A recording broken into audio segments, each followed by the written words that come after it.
নমস্কার বন্ধুরা, আমি প্রীতি চলে এসেছি আর একটা নতুন ভিডিও নিয়ে। আশা করছি আপনারা সবাই খুব খুব ভালো আছেন। তো আমরা চারজনই সবাই রেডি হয়ে গেছি। রেডি হয়ে এবার বিয়ে বাড়িতে যাওয়ার জন্য গাড়ি ধরবো। তো গাড়িতে বসে আপনাদের সাথে দেখা হবে। তার আগে আমাদের চারজনের লুকটা কেমন লাগছে আপনারা অবশ্যই কমেন্ট করে জানাবেন। এটা হচ্ছে আমার লুক, পুরো কমপ্লিট। এটা হচ্ছে আমার বান্ধবী রিক্তা, ওর কেমন লাগছে অবশ্যই কমেন্ট করে জানাবেন। আর দুটো একটু আসছে, আপনারা অপেক্ষা করুন, অবশ্যই দেখাবো আর দুজনের। বন্ধুরা দেখুন, আমরা এক ফ্রেমে চারজনে। তো আপনারা অবশ্যই কমেন্ট করে জানাবেন কার লুকটা বেশি সুন্দর লাগছে। এর নাম লিজা, নাফিজা, প্রীতি, আর এর নাম রিক্তা। চলে যাচ্ছে, তো আপনারা আমাকে তো চেনে নি, এদেরকে চিনিয়ে দিলাম। তো চলুন আপনাদের সাথে যাওয়ার সময় দেখা হচ্ছে। অনেকটা সন্ধ্যা হয়ে গেছে আর চারজনে যাবো একসাথে, বুঝতেই পারছেন এখনকার দিনকাল খারাপ, রিস্ক খুব, তার জন্য এখন পার হয়ে পড়বো। তো আপনাদের সাথে পরে কথা হচ্ছে যেতে যেতে। কি কিছু বলবেন? ওকে।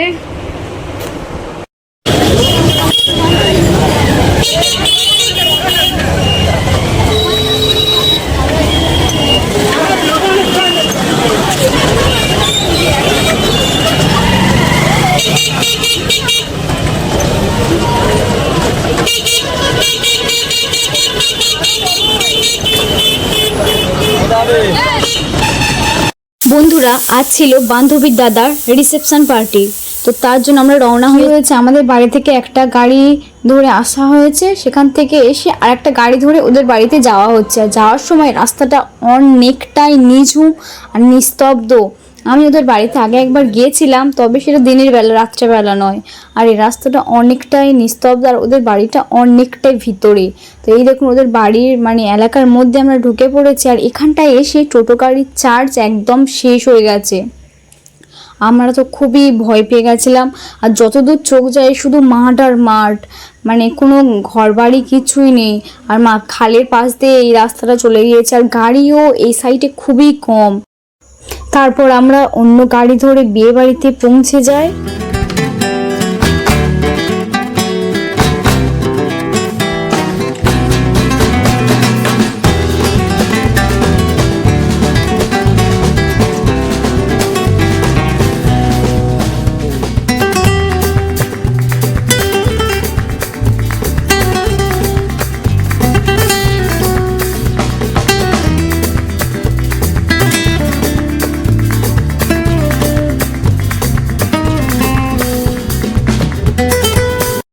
রিসেপশন পার্টিতে আসার পর ফার্স্ট আমরা নতুন বৌদিদির ঘরেতে যাই।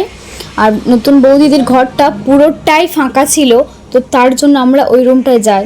আর আমরা চারজনে এতটাই ভয় পেয়ে গেছিলাম। ওরা তো আমি তো মাথায় ফুল দিয়ে এসেছিলাম, ওরা ফুল দিয়েও আসেনি। আর ফ্যানের তলায় দাঁড়িয়ে সবাই হাওয়া খাচ্ছে, প্লাস শাড়ি ঠিক করছে। তো আমাদের সত্যি বলবো এরকম অসুবিধায় পড়বো আমরা বাড়ি থেকে বার হওয়ার সময় কখনো ভাবিনি। বাবা মাদের হয়তো বললে বাবা মা টেনশান করতো, আমরা কিছুই বলিনি। আমরা বাড়ি থেকে বার হয়েছি 7টা 10-15 নাগাদ, আর বিয়ে বাড়িতে এসে পৌঁছচ্ছি আমরা তখন বাজছে 8টা 8:30 এইরকম। তাহলে ভাবুন কতটা সময় লেগে গেছে। তারপর তো গাড়ি পাচ্ছিলামই না। অন্য একটা গাড়ি পাশ থেকে এলো, অনেকক্ষণ বসার পর সেই গাড়িতে উঠে তবে আসা হলো।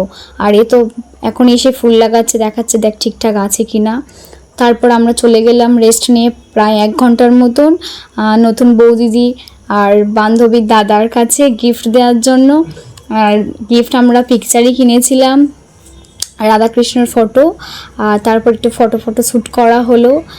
আমরা ভয় পেয়ে আছি এতটা ভিতর থেকে যে কি করব না করব, তখনও পর্যন্ত ভালো লাগছিল না। তারপর কিছু কিছু জিনিস স্টলও হয়েছিল, যেমন ফুচকা স্টল দিয়েছিল, পকোড়া স্টল দিয়েছিল, লস্যি স্টল দেওয়া হয়েছিল। তো আমরা এখানে কিছু কিছু খেয়েছিলাম। খাওয়া দাওয়ার পর আমরা সঙ্গে সঙ্গে ছাদে চলে আসি। তো সবাই বলছিল এতটাই গরম পড়ে গেছে যে এখানে দাঁড়িয়ে যে বাড়িতে ঢুকেই শাড়ি চেঞ্জ করে দেবে। তা আমরা বললাম একটু অপেক্ষা কর, গিফটটা দিয়ে দিই তারপর চেঞ্জ হয়। তা ফ্যান ওখানে ছিল না আর গাছের পাতা নড়ছিল না বলে ও তো গাছের পাতা ধরে নাড়াচ্ছে আর বল এখানেই হাওয়া খাবো সবাই মিলে। ফার্স্ট আমার পিছনে যে দাঁড়িয়ে আমার চুলের স্টাইলের হেয়ার স্টাইলটা যেটা ছিল খুলে দিচ্ছে। ওই ফার্স্ট শাড়ি খুলেছে, ওর দেখা দেখে আমরা সবাই খুলে দিয়েছি। আর গরম অতিরিক্ত পড়েছিল। ফুলের কথা বাদ দে, মানুষ কালা হয়ে যাচ্ছে। আর বন্ধুরা এখনো পর্যন্ত আমাদের খাওয়া দাওয়া হয়নি, এখন ফ্রেশ হবো, দেন তারপর খাওয়া দাওয়ার জায়গায় যাব। তুই কোথায় গেলি সব কথা? তুই কোথায় যাচ্ছিস? তুই আমার ছেড়ে যাস না। চেনে দেবে সব করবে না, ওদের রং করার কায়দা আছে। আরে এ দাও তো একটা ফোন নাম্বার পাবে। জানা করছে কেন? মেকআপ করার পরে একটু মুছলে জ্বালা হবে। ফোন আছে না?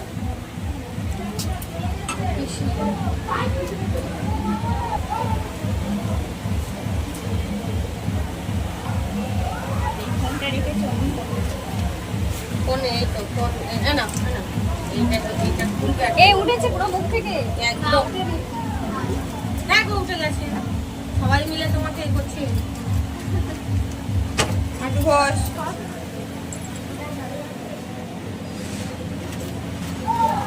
আমাদের আর খেতে দেবে, বলবে কোত্থেকে এসছে ভিখারিরা।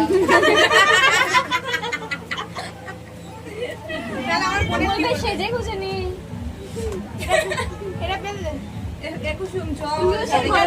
আমার পিছনে যে ব্লু কালারের ড্রেস পরে যাচ্ছে এই হচ্ছে বান্ধবী কুসুম, এর দাদার রিসেপশনে এসছে আমরা।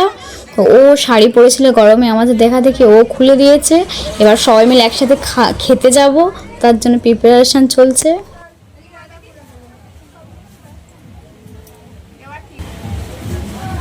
এবার ফটোগুলো ভালো আসবে, বিনা মেকআপেই আমরা সুন্দর।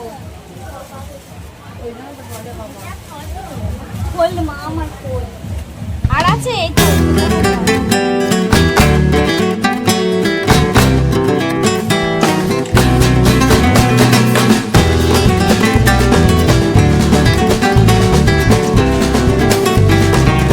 বন্ধুরা তারপর চলে আসি আমরা সবাই মিলে খাওয়া দাওয়ার জায়গায়। তো এখানটায় এসে কালারিং লাইট দেখে রিক্তা পাশ থেকে বলছে এখানে ফটো তুললে বেশ ভালো হবে, তখন ফটো আসছে না, ভালো ঘেমে গেছিলাম।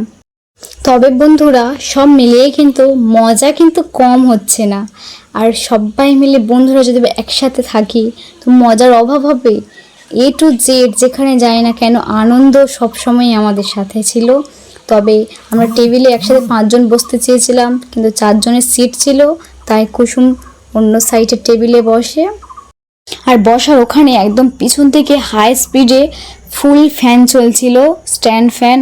আর ওরা তো দুজনে হাসাহাসি করছিল আর বলছিল কি খাবো। তারপর প্লেটের পর দিল, প্লেট দেওয়ার পর ভাত দিল। আর আমার কতগুলো ভাত দিয়েছে দেখুন, এত রাত্রে খাওয়া যায়। আর রিক্তা সবার জল দিচ্ছিল, যেহেতু একটা বোতল মাঝে বসিয়ে দিয়ে গেছিলো, তো তার জন্য সবাইকে জলটা সার্ভ করছিল। তারপর ডাল দিল এটা, তারপর বেগুনি দিয়েছিল। বেগুনির পর আমি তো মানে বেগুনি টেগুনি এইসব একদমই ভালো লাগে না, তা আমি রিক্তাকে বলছিলাম তুই খাবি, তুই বেগুনি খাস না। ওই বেগুনি খাওয়ার পর আবার মাছ দিল, মাছের পর মাটনও করেছিল, চিকেনও করেছিল। তো আমি মাটন খেয়েছিলাম, ওরা তো কেউ কিছু খেতেই চাইছিল না, তো আমি মাটন খেয়েছি। আমার শরীরটা অতটাও খারাপ ছিল না, ওদের যতটা খারাপ ছিল। ওরা তো সব অ্যাসিডের মেডিসিন খেয়েছে, আমি 2বার করে মাটন নিয়েছি। তো আমার সত্যি বলতে মাটনের তরকারিটা খুব সুন্দর লেগেছিল।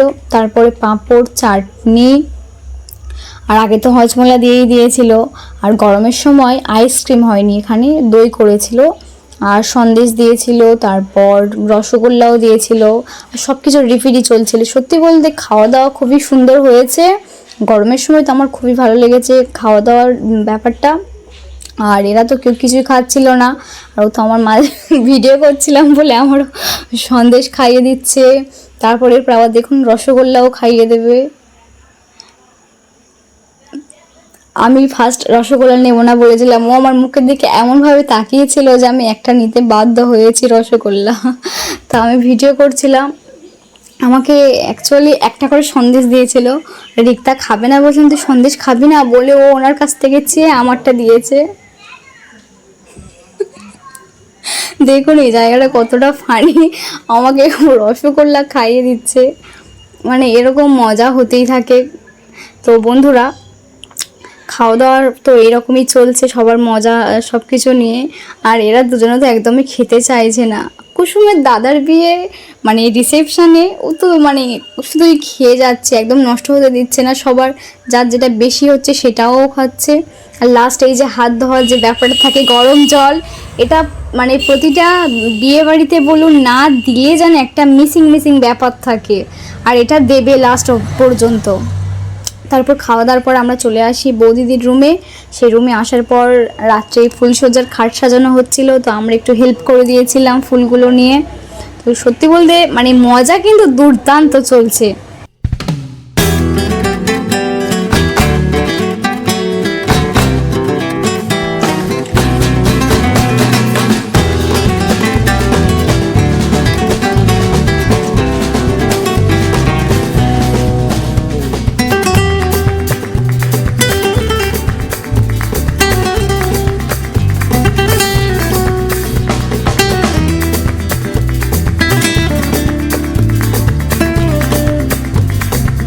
আর বন্ধুরা, খাট সাজানোটা কেমন হয়েছে কমেন্ট করে জানাবেন। গরমের সময় তো একদম হালকা ফুলের ওপরে। তারপর আমরা ঘুমোতে চলে আসি, তখন বাজে 2:30 পৌনে 3টের মতো। আর চারিদিক ঘুরে ঘাড়ে কোথায় সব ঠিক না করতে পেরে লাস্ট একটা ছোটো মতন রুম পেয়েছি। সেই রুমে আমরা সবাই মিলে এসে শুয়ে পড়েছি। আর ওরা তো বসে বসে সেলফি তুলছে। তারপর কখন ঘুমিয়ে পড়েছি বুঝতেই পারিনি। তো 5টার সময় আমরা সবাই বার হয়ে পড়ি। লিজা তো অনেক আগে থেকেই বলছে চল না, ওর না কটা বাজে দেখ, ওই ফার্স্ট উঠেছে। দেন তারপর আমি উঠেছি, আমার আগে আরও সব উঠেছে, আমি লাস্ট উঠেছি। তা বলছিলাম কটা বাজে, তখন বলছে 5:45 বাজে এরকম। তারপরে কাছাকাছি একটা শুনেছি ওদের মন্দির আছে, কালী ঠাকুর আছে, মনসা ঠাকুর আছে। আর এই রাস্তাটা দেখুন কেমন, আর ওই সামনে মন্দিরটা দেখা যাচ্ছে, ওখানে ঠাকুর। গাড়ি অনেকটা লেটে ছিল, তো তার জন্য আমরা এই মন্দিরটা থেকে একটু ঘুরে এসেছিলাম। আর চারিদিকটা দেখুন কতটা সুন্দর।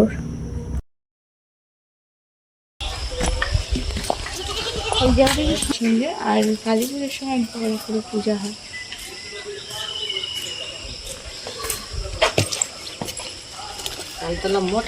বন্ধুরা, তারপর ওদের বাড়ির ওখান থেকে হেঁটে হেঁটে এসে একটা গাড়ি ধরে লক্ষ্মীকান্তপুরে আসি। লক্ষ্মীকান্তপুর থেকে আবার একটা গাড়ি ধরে আমাদের বাড়ির এই সাইডে আসতে হয়। তো সবাই সবার বাড়ির দিকে চলে গেছে।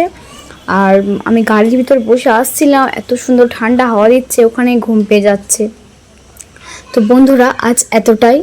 ভিডিওটা ভালো লাগলে অবশ্যই লাইক, কমেন্ট, শেয়ার আর চ্যানেলটা সাবস্ক্রাইব করতে ভুলবেন না।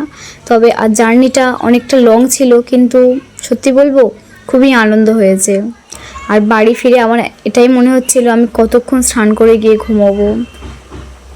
তো বন্ধুরা, আপনারা অবশ্যই চ্যানেলটা সাবস্ক্রাইব করতে ভুলবেন না, সাপোর্ট করবেন। আপনাদের একটা সাবস্ক্রাইব